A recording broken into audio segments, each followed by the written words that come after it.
Vous voulez un film qui joue à vous faire mal, un film méchant, un film sale, un film dur, un film sans morale, un film sans espoir. J'en ai un pour vous et autant vous prévenir tout de suite.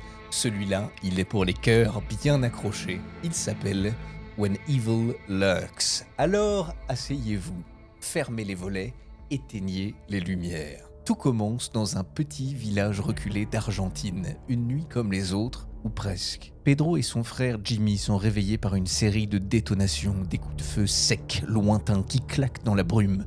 Ils vivent au milieu de nulle part, entourés par les forêts, isolés du reste du monde. Alors forcément, ils s'alarment.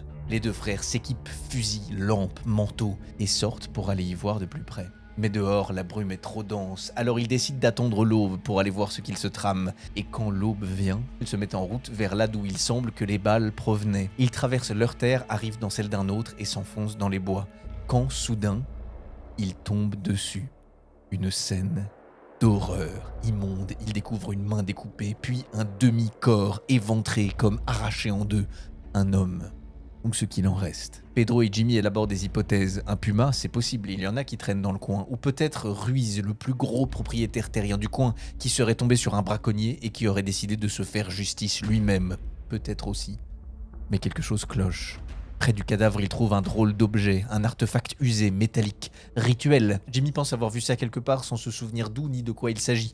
Puis il trouve des papiers. Dans ces papiers, il découvre un plan griffonné, un itinéraire qui conduit à une maison non loin d'ici et une photocopie, celle d'une carte d'identité, celle de Maria Elena, une femme qui vit avec ses deux enfants dans la maison à laquelle le plan semble conduire. Alors Pedro et Jimmy décident d'y aller, pour comprendre, avant que tout ça ne leur échappe. Quand ils arrivent, Maria est déjà dehors, le regard vide, des cernes profondes, les vêtements froissés par des jours sans sommeil. Un de ses deux fils file sur le pas de la porte derrière elle. Pedro lui tend la photocopie de sa carte d'identité et lui demande sans détour si elle attendait quelqu'un cette nuit, parce que si elle attendait quelqu'un, il ne viendra pas. Elle dit que oui, elle attendait quelqu'un, qu'elle désespérait qu'il vienne, qu'elle attend depuis beaucoup trop longtemps que cette personne devait s'occuper de son fils, que cette personne devait venir mettre fin à la vie de son fils.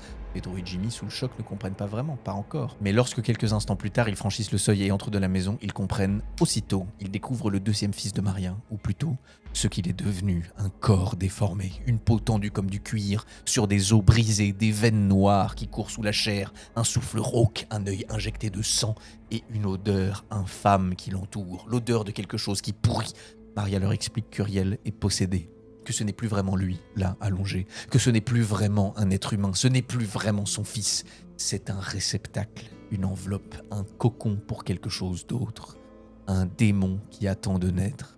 Et pour Pedro et Jimmy, ce n'est que le début d'un engrenage infernal. When Evil Lurks est un film cruel. Cruel parce qu'il vous laisse croire qu'il y a peut-être une issue, avant de tout refermer sur vous. Un film où chaque scène va plus loin que la précédente. Un film sans échappatoire, sans morale, sans espoir. C'est le cauchemar d'un monde rural abandonné.